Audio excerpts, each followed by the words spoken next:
माझ्या भिवंडीतील मतदार बांधवांनो, भगिनी आणि मातारो, निवडणूक आता शेवटच्या टप्प्यात आलेली आहे। 1-2 दिवसानंतरच आपल्या भिवंडीमध्ये सुद्धा मतदान होते।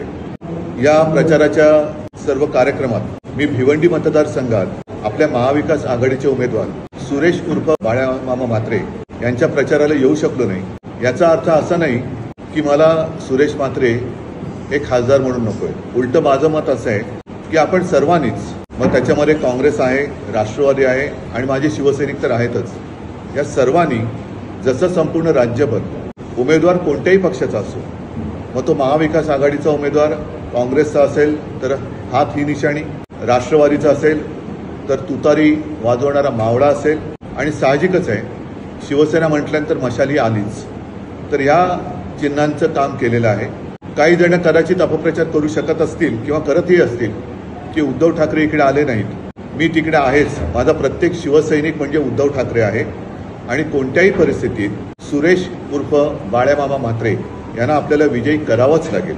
त्यांची निशाणी तुम्हाला सर्वांना कल्पना आहे, त्या ईव्हीएमच्या पॅडवरती त्यांची निशाणी नीट बघा, तुतारी फुंकणारा मावळा, आणि त्यालाच एकजुटीने आणि प्रचंड मताधिक्याने विजयी करा।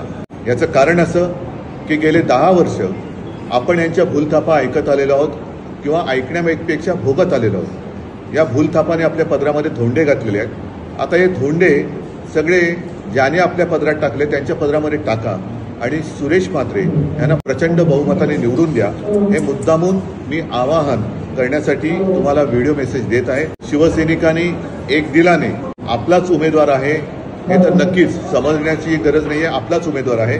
सुरेश म्हात्रे यांना प्रचंड बहुमताने निवडून द्या हीच एक विनंती करतो, आणि देशाचं स्वातंत्र्य आणि हे हुकुमशाहीचं संकट एकदाच काय ते महाराष्ट्रात गाडून टाका अशी मी नम्र विनंती करतोय।